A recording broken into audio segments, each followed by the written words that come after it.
রং বেরং কথার গল্পের আসরে আপনাদের সবাইকে স্বাগত।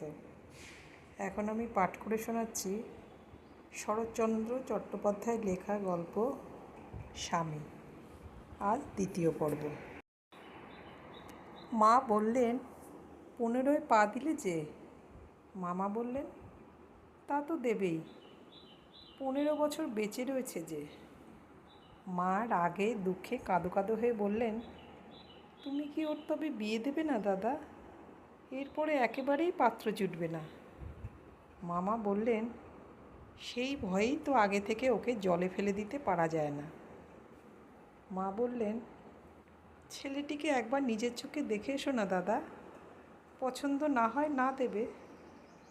মামা বললেন, সে ভালো কথা, রবিবার যাব বলে চিঠি লিখে দিচ্ছি।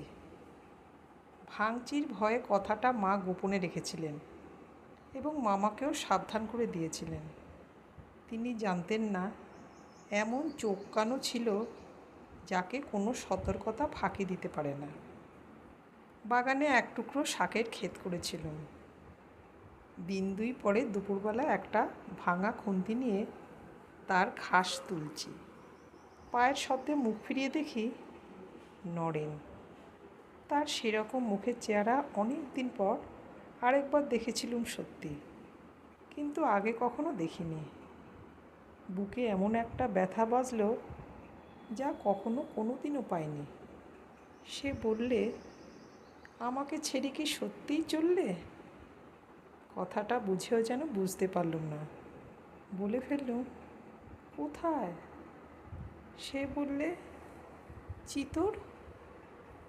স্পষ্ট হবা মাত্রই লজ্জায় আমার মাথা হেঁট হয়ে গেল। কোনো উত্তর মুখে এলো না। সে পুনরায় বললে, তাই আমিও বিদায় নিতে এসেছি, বোধ হয় জন্মের মতোই। কিন্তু তার আগে দুটো কথা বলতে চাই, শুনবে? বলতে বলতেই তার গলাটা যেন ধরে গেল। তবুও আমার মুখে কথা জোগালো না, কিন্তু মুখ তুলে চাইলুম। এ কি? দেখি তার দু চোখ বয়ে ঝরঝর করে জল পড়ছে। ওরে পতিতা, ওরে দুর্বল নারী! মানুষের চোখের জল সহ্য করবার ক্ষমতা ভগবান তোকে যখন একেবারে দেননি, তখন তোর আর সাধ্য ছিল কি? দেখতে দেখতে আমারও চোখের জলে বুক ভেসে গেছে। নরেন কাছে এসে কোঁচার খুঁট দিয়ে আমার চোখ মুছিয়ে দিয়ে হাত ধরে বললে, চলো, ওই গাছটার তলায় গিয়ে বসি গে, এখানে কেউ দেখতে পাবে। মনে বুঝলুম এ অন্যায়, একান্ত অন্যায়, কিন্তু তখনও যে তার চোখের পাতা ভিজে, তখনও যে তার কণ্ঠস্বর কান্নায় ভরা।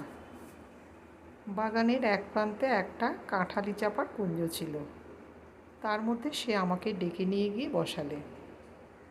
একটা ভয়ে আমার বুকের মধ্যে দূর দূর করছিল, কিন্তু সে নিজেই দূরে গিয়ে বসে বললে, এই একান্ত নির্জন স্থানে তোমাকে ডেকে এনেছি বটে, কিন্তু তোমাকে ছোঁবো না, এখনও তুমি আমার হওনি। তার শেষ কথায় আবার পোড়া চোখে জল এসে পড়ল। আঁচলে চোখ মুছে মাটির দিকে চেয়ে চুপ করে বসে রইলুম।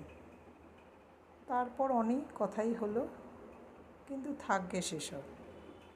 আজও তো প্রতিদিনকার অতি তুচ্ছ ঘটনাটি পর্যন্ত মনে করতে পারি। মরণেও যে বিস্মৃতি আসবে সে আশা করতেও যেন ভরসা হয় না। একটা কারণে আমি আমার এত বড় দুর্গতিতেও কোনোদিনও বিধাতাকে দোষ দিতে পারিনি।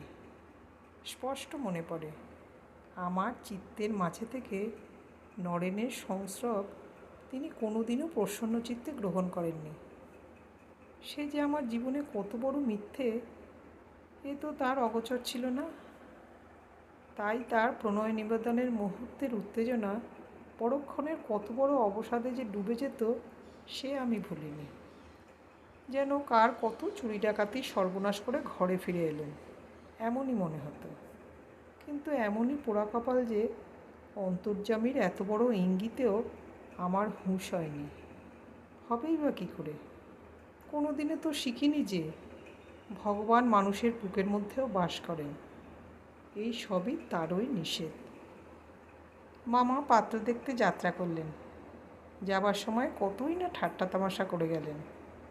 মা মুখ চুন করে দাঁড়িয়ে রইলেন, মনে মনে বেশ বুঝলেন এ যাওয়া পণ্ডশ্রম, পাত্র তার কিছুতেই পছন্দ হবে না।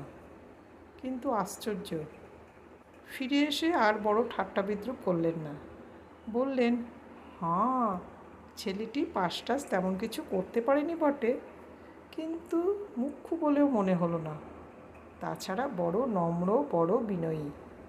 আর একটা কী জিনিস জানিস গিরি, ছেলেটির মুখের ভাবে কি একটু আছে, ইচ্ছে হয় বসে বসে আরও দুদণ্ড আলাপ করি।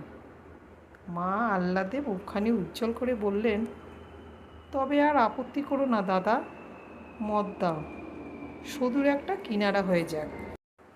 মামা বললেন, আচ্ছা, ভেবে দেখি। আমি আড়ালে দাঁড়িয়ে নিরাশার আশাটুকু বুকে চেপে ধরে মনে মনে বললুম, যাক, মামা এখনও মতিস্থির করতে পারেননি।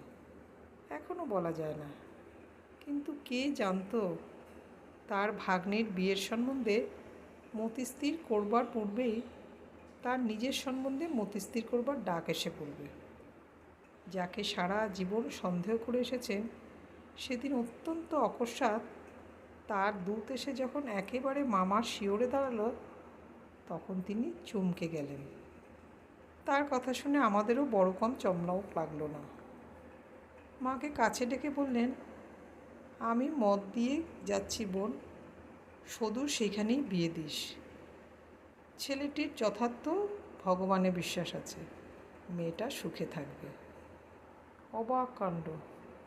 কিন্তু অবাক হলেন না শুধু মা, নাস্তিকতা তিনি দুচক্ষে দেখতে পারতেন না। তার ধারণা ছিল মরণকালে সবাই ঘুরে ফিরে হরি বলে। তাই তিনি বলতেন, মাতাল তার মাতাল বন্ধুকে যতই ভালোবাসুক না কেন, নির্ভর করবার বেলায় করে শুধু তাকে, যে মদ খায় না। জানি না কথাটা কতখানি সত্যি। হৃদরোগে মামা মারা গেলেন। আমরা পড়লুম অকুল পাথারে। সুখে দুঃখে কিছুদিন কেটে গেল বটে, কিন্তু যে বাড়িতে অবিবাহিতা মেয়ের বয়স 15 পার হয়ে যায়, সেখানে আলস্য ভরে শোক করবার সুবিধা থাকে না। মা চোখ মুছে উঠে বসে আবার কোমর বেঁধে লাগলেন। অবশেষে অনেক দিন অনেক কথা কাটাকাটির পর বিবাহের লগ্ন যখন সত্যি আমার বুকে এসে বিঁধল, তখন বয়সও 16 পার হয়ে গেল। তখনও আমি প্রায় এমনিই লম্বা। আমার এই দীর্ঘ দেহটার জন্য জননীর লজ্জা ও কুণ্ঠার অবধি ছিল না। রাগ করে প্রায় ভৎসনা করতেন, হতভাগা মেয়েটা সবই সৃষ্টি ছাড়া। একে তো বিয়ের কনের পক্ষে 17 বছর একটা মারাত্মক অপরাধ, তার ওপর এই দীর্ঘ গরণটা যেন তাকেও ডিঙিয়ে গিয়েছিল। অন্তত সে রাতটার জন্য যদি আমাকে কোনো রকমে মুচড়ে মাচড়ে একটু খাটো করে তুলতে পারতেন, মা বোধ করি তাতেও পেছুতেন না। কিন্তু সে তো হবার নয়। আমি আমার স্বামীর বুক ছাড়িয়ে একেবারে দাড়ির কাছে গিয়ে পৌঁছলুম, কিন্তু শুভ দৃষ্টি হলো না। ঠিক রাগে নয়, কেমন যেন একটা বিতৃষ্ণায় চোখ বুজে রইলুম। কিন্তু তাও বলি, এমন কোনো অসহ্য মর্মান্তিক দুঃখ তখন আমি মনের মধ্যে পাইনি। ইতিপূর্বে কতদিন সারা রাত্রি জেগে ভেবেছি, এমন দুর্ঘটনা যদি সত্যিই কপালে ঘটে, নরেন এসে আমাকে না নিয়ে যায়, তবু আর কারোর সঙ্গে আমার বিয়ে কোনো মতেই হতে পারবে না। সে রাত্রে নিশ্চয়ই আমার বুক চিরে ভলকে ভলকে রক্ত মুখ দিয়ে গড়িয়ে পড়বে। ধরাধরি করে আমাকে বিবাহ সভা থেকে বিছানায় তুলে নিয়ে যেতে হবে, এ বিশ্বাস আমার মনে একেবারে বদ্ধমূল হয়েছিল। কিন্তু কই, কিছুই তো হলো না। আরও 5 জন বাঙালির মেয়ের যেমন হয় শুভকর্ম, তেমনই করে আমারও সমাধা হয়ে গেল, এবং তেমনই করেই একদিন শ্বশুরবাড়ি যাত্রা করলাম।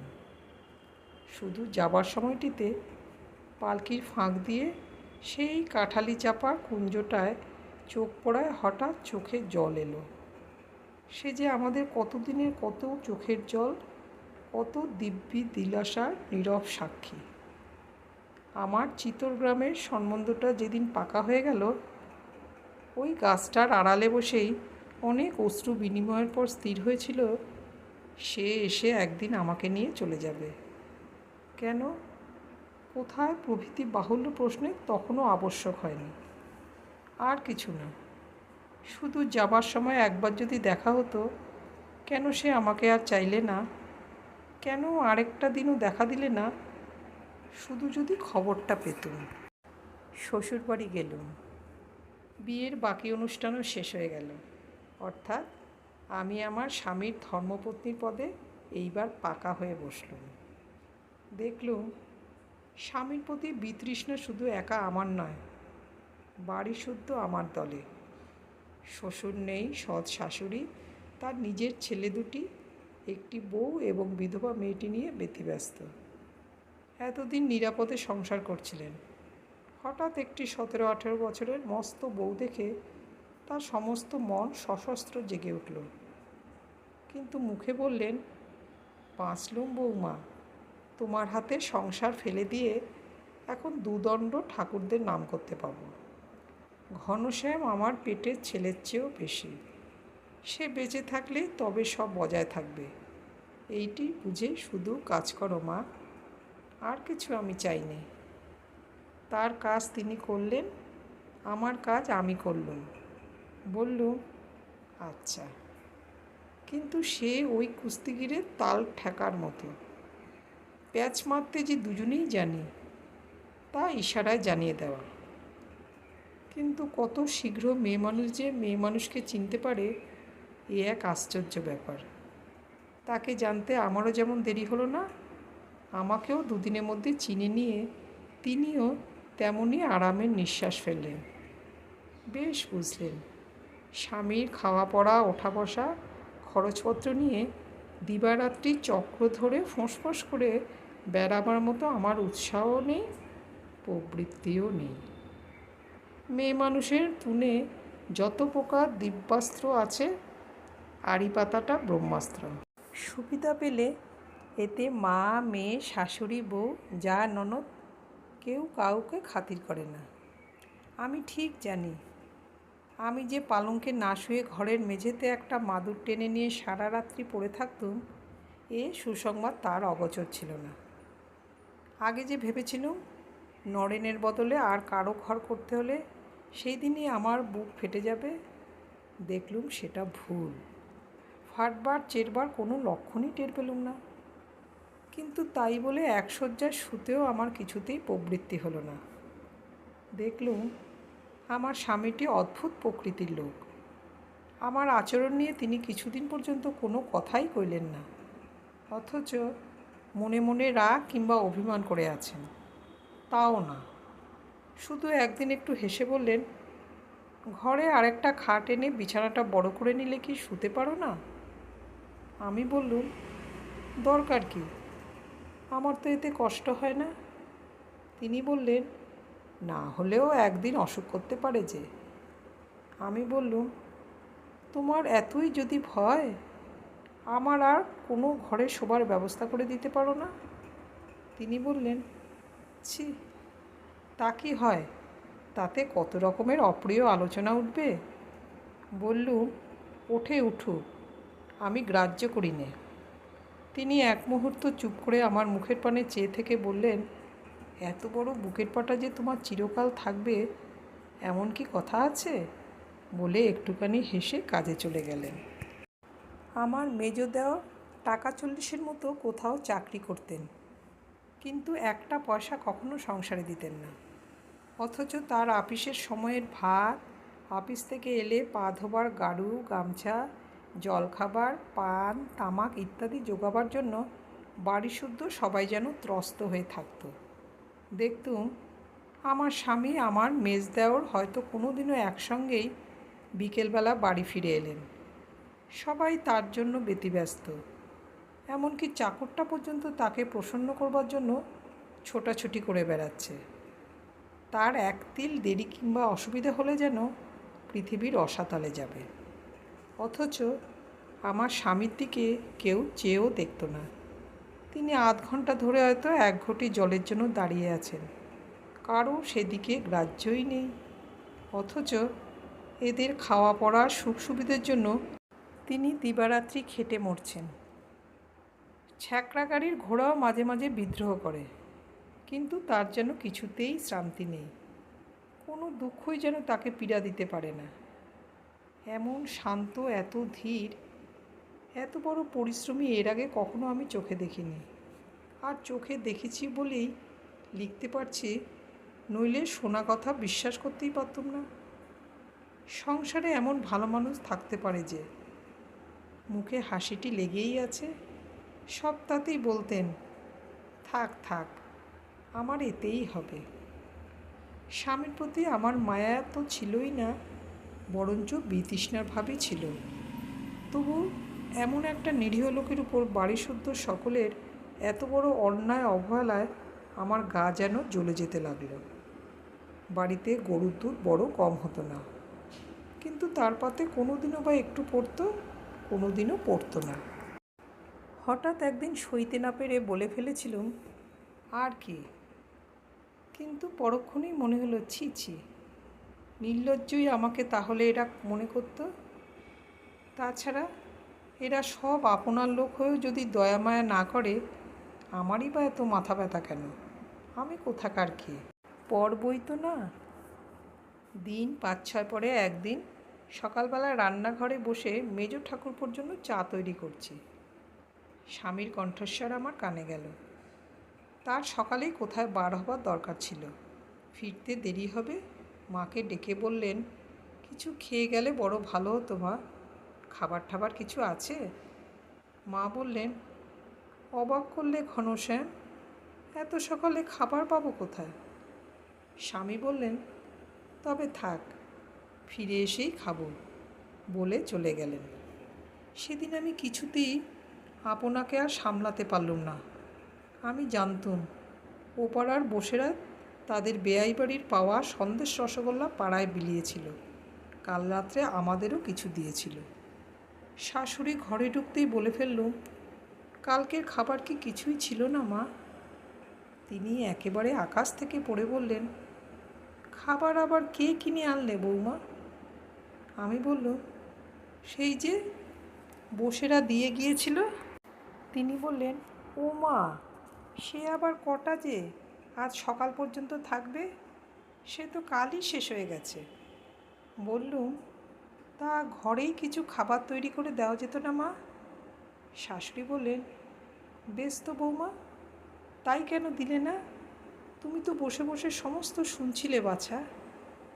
চুপ করে রইলুম। আমার কী বা বলবার ছিল? স্বামীর প্রতি আমার ভালোবাসার টান তো আর বাড়িতে কারও অবিদিত ছিল না। চুপ করে রইলুম সত্যি, কিন্তু ভেতরে মনটা আমার জ্বলতেই লাগলো। দুপুরবেলা শাশুড়ি ডেকে বললেন, খাবে এসো বৌমা, ভাত বাড়া হয়েছে। বললুম, আমি এখন খাবো না, তোমরা খাওগে। আমার আজকের মনের ভাব শাশুড়ি লক্ষ্য করছিলেন। বললেন, খাবে না কেন শুনি? বললুম, এখন খিদে নেই। আমার মেজোজা আমার চেয়ে বছর চারেকের বড় ছিলেন। রান্নাঘরের ভেতর থেকে ঠোকর দিয়ে বলে উঠলেন, বর ঠাকুরের খাওয়া না হলে বোধহয় দিদির খিদে হবে না, না? শাশুড়ি বললেন, তাই নাকি বৌমা? বলি, এ নতুন ঢং শিখলে কোথায়? তিনি কিছুই মিথ্যে বলেননি। আমার পক্ষে এ ঢং বটে, তবু খোঁটা সইতে পারলুম না। জবাব দিয়ে বললুম, নতুন হবে কেন মা? তোমাদের সময় কি এই রীতির চলন ছিল না? ঠাকুরদের খাবার আগেই কি খেতে? তবু ভালো, ঘনশ্যামের এতদিনে কপাল ফিরল, বলে শাশুড়ি মুখখানা বিকৃত করে রান্নাঘরে গিয়ে ঢুকলেন। মেজোজায়ের গলা কানে গেল। তিনি আমাকে শুনিয়েই বললেন, তখনই তো বলেছিলুম মা, বুড়ো শালি পোষ মানবে না। রাগ করে ঘরে এসে শুয়ে পড়লুম বটে, কিন্তু এইবার সমস্ত জিনিসটা মনে মনে আলোচনা করে লজ্জায় যেন মাথা কেটে যেতে লাগলো। কেবলই মনে হতে লাগলো, থাক, খাওয়া হয়নি বলে খাইনি, তার কথা নিয়ে ঝগড়া করেছি, ফিরে এসে এসব যদি তার কানে যায়, ছি ছি, কী ভাববেন তিনি। আমার এতদিনের আচরণের সঙ্গে এ ব্যবহার এমন বিসদৃশ্য খাপছাড়া যে নিজের লজ্জাতেই নিজে মরে যেতে লাগলেন। কিন্তু বাঁচলুম। ফিরে এলে একথা কেউ তাকে শোনালো না।